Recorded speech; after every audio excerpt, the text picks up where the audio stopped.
बहनों के हथियारों को फांसी दो, फांसी दो। बहनों के हथियारों को फांसी दो, फांसी दो। बहनों के हथियारों को फांसी दो, फांसी दो। बहनों के हथियारों को फांसी दो, फांसी दो। हथियारों को फांसी दो। अरे चले यार, कोई ड्रामा कर छोटा जगह ले यार।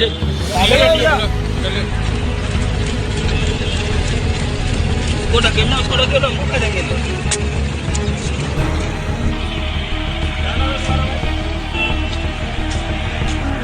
क्या नाम है तुम्हारा? अध्यक्ष, हमारी बहन बेटियों को बलात्कार करके ऐसी हत्या कर दी जाती है, कोई न्याय नहीं मिलता हमारी बहन बेटियों को। उत्तर प्रदेश सरकार ने हमारी बहनों को बलात्कार हुआ। जो मुआवजा बनता है मेरे बच्चों को देना और बिना जमानत के मेरे बच्चे बाहर आएंगे। क्या मेरी मांग गलत है? मेरे परिवारों का पैसा नहीं खर्च होगा, बदनामी नहीं होगी, मेरे बच्चे बलात्कारी नहीं है। तक आप साथ हो, कोई दबाव नहीं चलेगा। उन्होंने अपनी ताकत दिखाई, हम तो केवल यूं ताकत दिखाते हैं। और हमने अगर खड़े हो गए तो सब मुश्किल हो जाएगा पूरे भारत का चलना, क्योंकि हमें चाबी, हमें इस देश की चाबी। हम तन भी देते हैं, मन भी देते हैं और धन भी देते हैं। हमारा रक्त रक्त इस मातृभूमि के लिए समर्पित हुआ है, आज से लेके और जब तक ये धरती चलेगी तब तक। नमस्कार, मैं शंभू कुमार सिंह और आप देख रहे हैं निसल दस्तक। पहली बार लग रहा है कि हाथरस के बहाने बहुजन समाज आर पार की लड़ाई के मूड में है, लेकिन मैं कुछ सवाल पूछूंगा इस प्रोग्राम के अंत में जिस पर जवाब देना चाहिए। सबसे पहले बात, आज 3 अक्टूबर है, 14 सितंबर से पूरा मामला चल रहा है। आज लखनऊ में ये तो तय हो गया कि बहुजन समाज ने अब डरना बंद कर दिया है। रोहित बमूला, ऊना, सहारनपुर, पायल तडवी, डेल्टा मेघवाल, अब हाथरस गैंगरेप। कब तक डरेंगे आप? डरना छोड़ दिया। आज लखनऊ में जाकर बहुजन समाज के बेटों ने कचरा डालना शुरू कर दिया है। जो डीएम है जयपुर का, जो जयपुर का रहने वाला है, जो हाथरस का डीएम है, उसके घर के सामने लोगों ने कचरा डालना शुरू कर दिया है।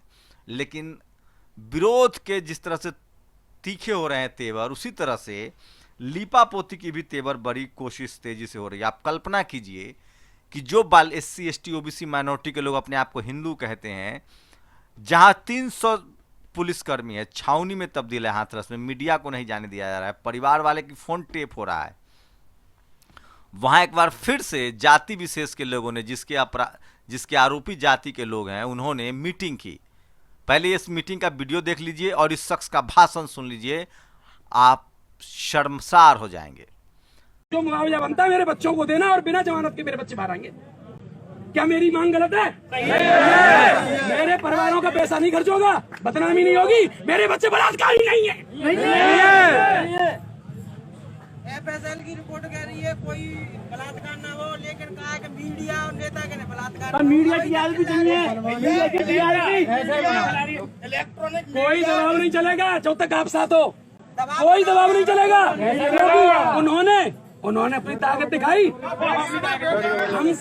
हम तो केवल यूं ताकत दिखाते हैं। और हमने अगर खड़े हो गए तो सब मुश्किल हो जाएगा पूरे भारत का चलना, क्योंकि हमें चाबी, हमें इस देश की चाबी। हम तन भी देते हैं, मन भी देते हैं और धन भी देते हैं।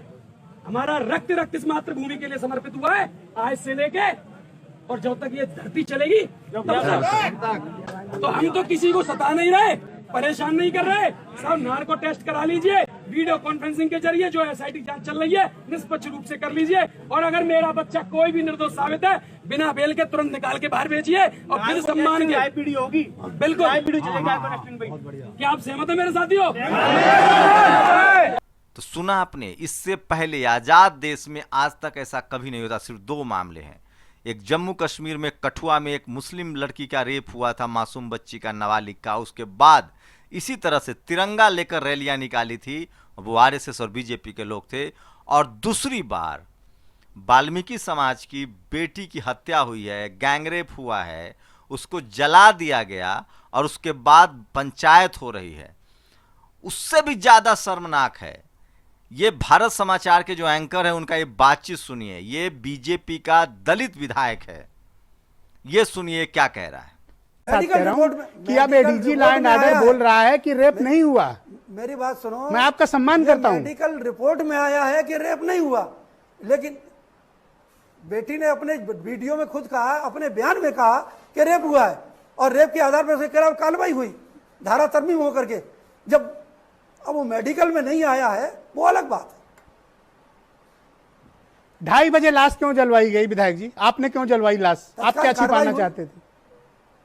जी जी, देखिए मेरी बात सुनो, लाश जब आई थी यहाँ प्रभारी मंत्री, सांसद सभी लोग मौजूद थे। लाश पहले उनके घर ले जाई गई। स्थिति ये थी कि कोई दीवार में सर मार रहा था, कोई कहीं को जा रहा था, रात बहुत बाकी थी और उन्होंने ये कहा कि भाई घर के परिवार के 2 व्यक्तियों को ले लो, 3 व्यक्तियों को ले लो, ये डेड बॉडी रात को ही लगा दी, यानी सुबह तक हालत खराब हो जाएगी इनकी। इसके बाद उनकी डेड बॉडी वहां जला दी गई। उनके 2 व्यक्ति साथ में थे। वहां जहां मत झूठ बोलो, कन्फ्यूजन हुआ, इतना झूठ मत बोलो विधायक जी कि धरती फट जाए।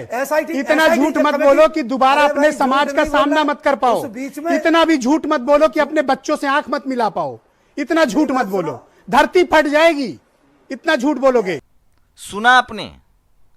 अब भी कुछ बचा है वो छोड़िए। 5 पीढ़ी से लगातार हाथरस के एमपी होने वाले ये वाल्मीकि समाज का आदमी चाय नीचे बैठकर पीता है, ये कुर्सी पर नहीं बैठता है। उससे भी आगे बढ़िए, जो डीएम है वो ओबीसी।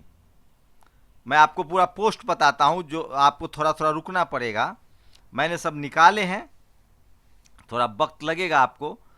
ये जो डीएम है ये ओबीसी है, पूरा समझिए किस तरह से। और मीडिया का भी खेल बताऊंगा। ये डीएम जो है वो ओबीसी है और किस तरह से आपको बेनकाब किया जा रहा है वो देखिए। आपने देखा, ये देखिए, लोकसभा मेंबर यानी सांसद, इसके घर में 5वीं बार सांसदी गई, इसी आरक्षण से चुने गए जो हाथरस के हैं। जिला अधिकारी प्रवीण कुमार ओबीसी की 27 आरक्षण पर चुने गए हैं। यूपी जिला अधिकारी प्रेम प्रकाश मीना एसटी के आरक्षण पर चुने गए। उनकी मोटी बुद्धि, सोचिए, यही प्रेम प्रकाश मीना मीडिया के निशाने पर हैं। योगी जी के इशारे पर नाच रहे थे ये। और अब इसको चित्रा त्रिपाठी और रूबिका लियाकत ने कहा है कि सबसे बदतमीज हैं ये। काश इन्होंने पद की गरिमा रखी होती और अगर मुख्यमंत्री को एक्सपोज कर देंगे लोग, डीएम हो, एसपी हो, दरोगा हो, आके एक आदमी इस देश में डंडा लेके खड़ा हो जाए। पुलिसिया व्यवस्था पता है कैसे चलती है? इकबाल से चलता है। जिस दिन इस देश का एक एसपी, दरअसल ये गुजरात मॉडल है, जिस तरह से जस्टिस लोया, जिस तरह से सुप्रीम कोर्ट का जज राफेल पर और राम मंदिर पर फैसला देके लोकसभा चला जाता है, जिस तरह से एक ईमानदार अफसर को गोधरा मामले में जिस तरह से सजा दी गई है, उसे डराया गया है, सब गुजरात मॉडल है जिसको पूरे देश में इम्प्लीमेंट किया जा रहा है। लेकिन शुक्र मनाइए कि लगातार पिछले 6 साल से SC ST OBC माइनॉरिटी के ही लोग सड़कों पर हैं और वो इनसे लड़ रहे हैं। तो ये आपने बीजेपी विधायक का देख लिया, ये वाल्मीकि समाज से हैं विधायक, ये SC कैटेगरी के हैं, आरक्षण लेकर बने हैं। किससे शिकायत करें हम? अब देखिए कि आरोपी के पक्ष में जिसका समाज खड़ा है, पीड़ित के पक्ष में समाज नहीं खड़ा है, लेकिन फिर भी किसी तरह से लोग वहाँ तक पहुँच रहे हैं, बात हो रही है। और आप कल्पना कीजिए कि इस देश में चल क्या रहा है, लेकिन विरोध के स्वर उतने ही तेज हैं। और कोई, देखिए, रंजन ने लिखा है, ठाकुर मुख्यमंत्री ने ठाकुर डीजीपी से बलात्कारियों को पकड़ने को बोला, ठाकुर डीजीपी ने ठाकुर आईजी को भेजा, ठाकुर आईजी ने ठाकुर एसपी भेजा, ठाकुर एसपी ने ठाकुर सीओ को भेजा, ठाकुर सीओ ने ठाकुर एसओ से रिपोर्ट मांगी, ठाकुर एसओ ने रिपोर्ट दिया कि बलात्कारी भी ठाकुर है। फिर ठाकुर मुख्यमंत्री ठाकुर बलात्कारी से मिला, डांट लगाकर बोला तुम लोग चुप रहो, मैं संभाल लूंगा। फिर मुख्यमंत्री ठाकुर ने एसओ से कहा गैंगरेप का केस मत दर्ज करना और रात को ही मिट्टी का तेल डालकर पीड़िता को फूंक दो जिससे सबूत नष्ट हो जाए। यह इस तरह के खेल है। गैंगरेप के आरोपियों के हक में बैठी 12 गांव की पंचायत। आप तो अपने आप को हिंदू कहते हैं, वाल्मीकि जी ने रामायण लिखी है, आपको लगता है हिंदू हैं आप? मैं फिर कह रहा हूं, जो लोग कहते हैं SC ST OBC माइनॉरिटी, जो बाबा साहब ने हमें अधिकार दिया है संविधान में, हमें एक नया नाम दिया है जिसकी वजह से हम आरक्षण ले रहे हैं, जिसकी वजह से हमारी कानूनन अधिकार हैं, जिसकी वजह से SC आयोग है, ST आयोग है, OBC आयोग है, जिसकी दुहाई इस देश का प्रधानमंत्री देता है कि मैं पिछड़ा समाज से हूं।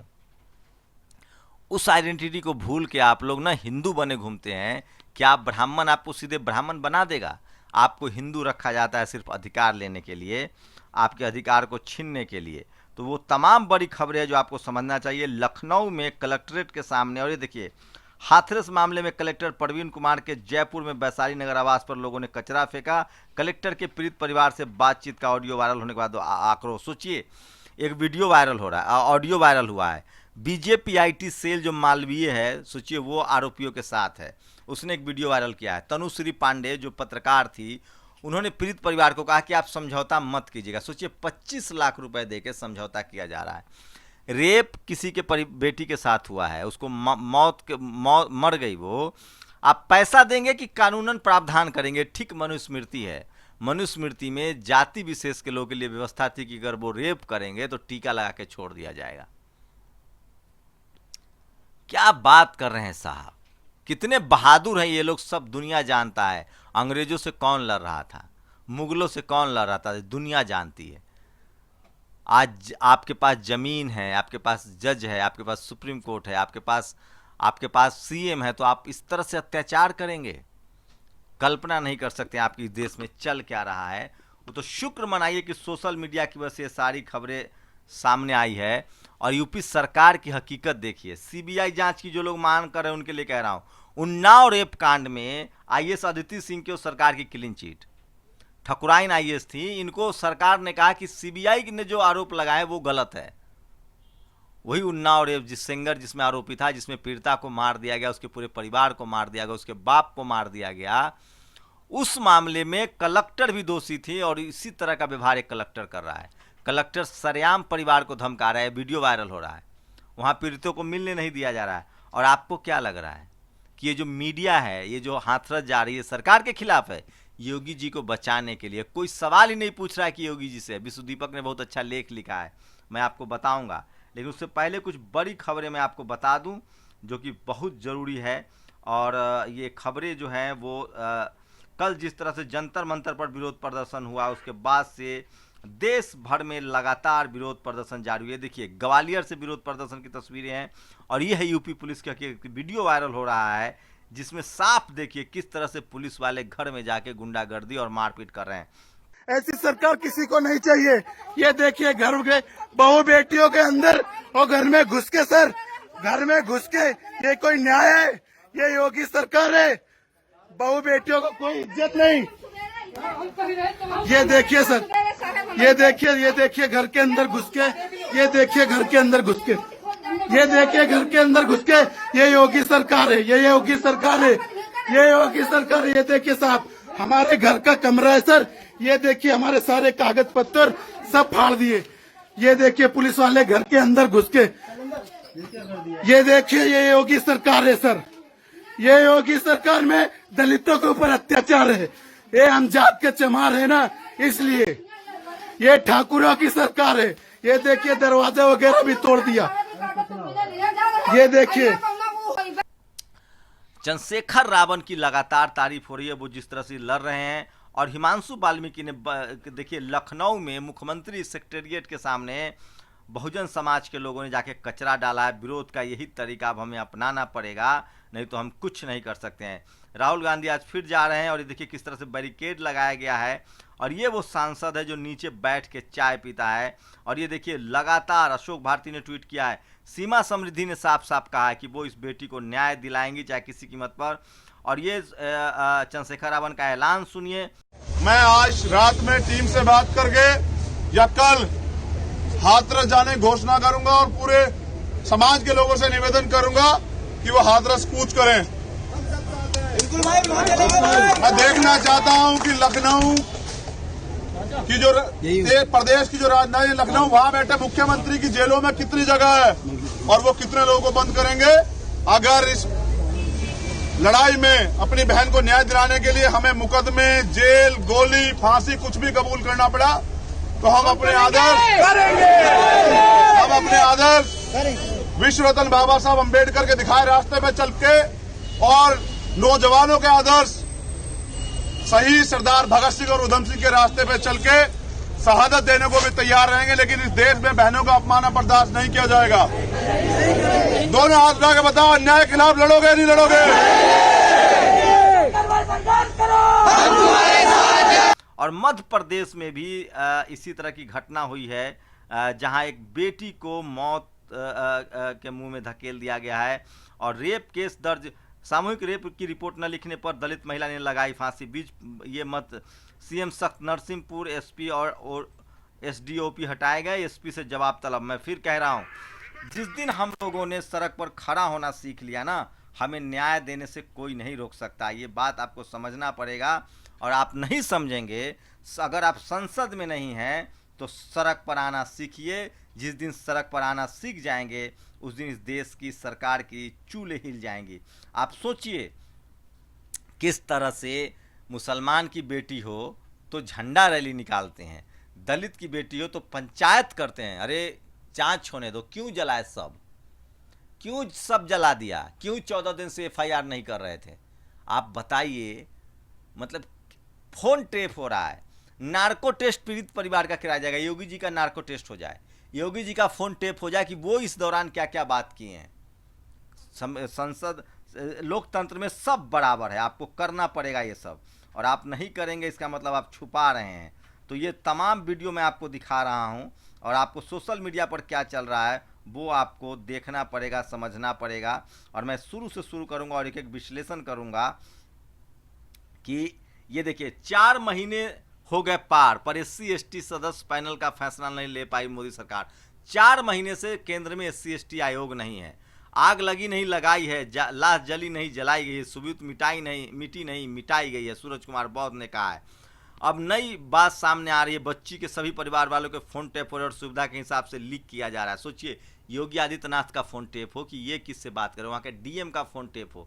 आप सोचिए कि कहा जा रहा है कि 25 लाख रुपए ले लो और समझौता कर लो। मतलब सरकार का काम है न्याय दिलवाना, आरोपियों को पकड़ना, दोषी को सजा देना, या 25 लाख रुपए देके, और डीएम इसमें मीडिएटिंग कर रहा है। ओबीसी का डीएम है यूपी का। योगी सरकार ने एक बार फिर बहुत बड़ी गलती कर दी। एक महिला पत्रकार और रेप पीड़िता के परिवार का फोन टैप किया है सरकार ने। आप कल्पना कीजिए, ये देखिए धारा 144 के बावजूद हाथरस गैंग रेप के आरोपियों के समर्थन में हुई पंचायत। 4 को पूर्व विधायक के घर बैठक होगी। ये वो वीडियो सुन लीजिए एक बार दोबारा से। जो मुआवजा बनता है मेरे बच्चों को देना और बिना जमानत के मेरे बच्चे बाहर आएंगे, क्या मेरी मांग गलत है? मेरे परिवारों का पैसा नहीं खर्च होगा, बदनामी नहीं होगी, मेरे बच्चे बलात्कारी नहीं है। FSL की रिपोर्ट कह रही है कोई बलात्कार ना हो, लेकिन कहा है कि मीडिया और नेता के बलात्कार। मीडिया की आदत भी चाहिए, इलेक्ट्रॉनिक कोई दबाव नहीं चलेगा जब तक आप साथ हो, कोई दबाव नहीं चलेगा। उन्होंने अपनी ताकत दिखाई, हम तो केवल ये ताकत दिखाते हैं, और हमने अगर खड़े हो गए तो सब मुश्किल हो जाएगा पूरे भारत का चलना, क्योंकि हमें चाबी, हमें इस देश की चाबी, हम तन भी देते हैं, मन भी देते हैं और धन भी देते हैं। हमारा रक्त इस मातृभूमि के लिए समर्पित हुआ है आज से लेके, और जब तक ये धरती चलेगी तब तक। तो हम तो किसी को सता नहीं रहे, परेशान नहीं कर रहे। सब नार्को टेस्ट करा लीजिए, वीडियो कॉन्फ्रेंसिंग के जरिए जो एसआईटी जांच चल रही है निष्पक्ष रूप से कर लीजिए, और अगर मेरा बच्चा कोई भी निर्दोष साबित है बिना बेल के तुरंत निकाल के बाहर भेजिए, और फिर सम्मान के पीढ़ी होगी। बिल्कुल, क्या आप सहमत है मेरे साथियों? जिग्नेश मेवानी भी कल जंतर मंतर पर उतरे थे, जो तस्वीरें दिखा रहा हूं, और ये जातिवादी गुंडा सुन लीजिए। यह तस्वीर हाथरस की है, जहां पर कास्ट हिंदुओं ने सभा बुलाई। हत्यारे और बलात्कारियों, ठाकुर अपराधियों के समर्थन में यह मामला अब हिंदू भर से दलित हो चुका है। जो दलित अपने आप को हिंदू मानते हैं वो सोच ले, वाल्मीकि समाज सोच ले। मोदी की पार्टी का आईटी सेल का मुखिया, सिर्फ ये जो आईटी सेल है वो उसके साथ है। पीड़ित परिवार का पॉलीग्राफिक और नार्को टेस्ट कराने का उद्देश्य क्या है? अरे भैया वो चारों आरोपियों को करवा लो। तो फोन टेप किया जा रहा है। अगर योगी जी की फोन रिकॉर्डिंग सामने आ गई तो उत्कर्ष सिंह ने, जो पत्रकार है, उन्होंने लिखा है कि योगी आदित्यनाथ की फोन भी टेप होनी चाहिए। हाथरस जघन्य गैंग रेप कांड को लेकर पूरे देश में जबर आक्रोश। शुरुआती जांच रिपोर्ट से लोग संतुष्ट नहीं है। मायावती ने भी 2 लगातार ट्वीट किया है, राष्ट्रपति से इंटरफेयर की मांग की है उन्होंने, लेकिन ऐसा होता हुआ दिख रहा है। आरएसएस, बजरंग दल, हिंदू वाहिनी जैसा कोई भी हिंदू संगठन अभी तक दलित बेटी के बलात्कार के पीछे नहीं के लिए न्याय दिलाने के लिए नहीं आए। पत्रकार मित्रों, हाथरस एक उदाहरण बनना चाहिए। मुख्यमंत्री या प्रधानमंत्री जैनेंद्र ने लिखा है, यूपी पुलिस और योगी का मन इसलिए बढ़ गया कि लगातार अत्याचार होते रहे। प्रशांत कनौजिया जेल में है, डॉक्टर कपिल के साथ अत्याचार हुआ, लेकिन टेलीविजन वालों ने नहीं पूछा, अखबार वालों ने नहीं पूछा, इसलिए उसकी ये हालत हो गई। एक नार्को टेस्ट मुख्यमंत्री जी का भी होना चाहिए, राकेश सचान ने लिखा है। और एक पूर्व विधायक राजवीर सिंह ने कहा है कि कुछ हुआ ही नहीं। दानिश ने लिखा है कि फ़ोन टैपिंग गुनाह है। और ये देखिए, king George medical college Lucknow में भी प्रदर्शन हुआ है। पीड़ित परिवार से फ़ोन पर कहा गया किसी कीमत पर समझौता मत करना, राहुल प्रियंका आएंगे।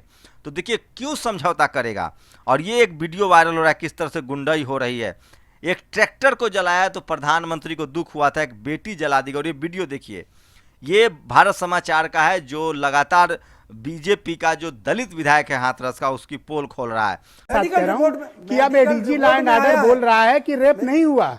मेरी बात सुनो, मैं आपका सम्मान करता हूं। मेडिकल रिपोर्ट में आया है कि रेप नहीं हुआ, लेकिन बेटी ने अपने वीडियो में खुद कहा, अपने बयान में कहा कि रेप हुआ है, और रेप के आधार पर उसके खिलाफ कार्रवाई हुई, धारा तरमीम होकर के। जब अब वो मेडिकल में नहीं आया है वो अलग बात है। 2:30 बजे लाश क्यों जलवाई गई विधायक जी? आपने क्यों जलवाई लाश? आप क्या छिपाना चाहते थे? जी जी, देखिए मेरी बात सुनो, लाश जब आई थी, यहाँ प्रभारी मंत्री, सांसद सभी लोग मौजूद थे। लाश पहले उनके घर ले जाई गई। स्थिति ये थी कि कोई दीवार में सर मार रहा था, कोई कहीं को जा रहा था, रात बहुत बाकी थी, और उन्होंने ये कहा कि भाई घर के परिवार के 2 व्यक्तियों को ले लो, 3 व्यक्तियों को ले लो, ये डेड बॉडी रात को ही लगा दी, यानी सुबह तक हालत खराब हो जाएगी इनकी। इसके बाद उनकी डेड बॉडी वहां जला दी गई। उनके 2 व्यक्ति साथ में थे। वहां जहां मत झूठ बोलो, कन्फ्यूजन हुआ, इतना झूठ मत बोलो विधायक जी की धरती फट जाए। इतना झूठ मत बोलो कि दोबारा अपने समाज का सामना मत कर पाओ। इतना भी झूठ मत बोलो कि अपने बच्चों से आंख मत मिला पाओ। इतना झूठ मत बोलो, धरती फट जाएगी इतना झूठ बोलोगे। हाथरस की हैवानियत के लिए यूपी सरकार, मंत्री कह रहे छोटी घटना है। यूपी का एक मंत्री कह रहा है कि ये छोटी घटना है, जिसको वीडियो आपको हमारे एडिटर दिखाएंगे।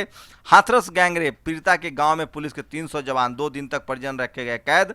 बोले डीएम ने पूछा वीडियो कैसे हो रहा है वायरल, जो वीडियो वायरल हो रहा था। और पहली बार बीजेपी के किसी बड़े नेता ने, उमा भारती ने कहा है कि जो ये किया जा रहा है वो बिल्कुल गलत है, ऐसा नहीं होना चाहिए। तो ये तमाम वीडियो थे, प्रोटेस्ट थे, जो मैंने आपको बताया। लेकिन सबसे बड़ी बात है कि लखनऊ में सेक्रेटेरिएट के सामने लोगों ने कचरा फेंकना शुरू कर दिया है। देश भर में प्रोटेस्ट चल रहे हैं। और दूसरी सबसे बड़ी बात है कि अब साफ हो गया है कि जातिवाद का जो जहर है वो बढ़ता जा रहा है। और जिस जाति के आरोपी हैं उस जाति के लोगों ने रैली की है, पंचायत की है। और ठाकुर जो हैं, मुख्यमंत्री जो हैं, वो उसी जाति से आते हैं।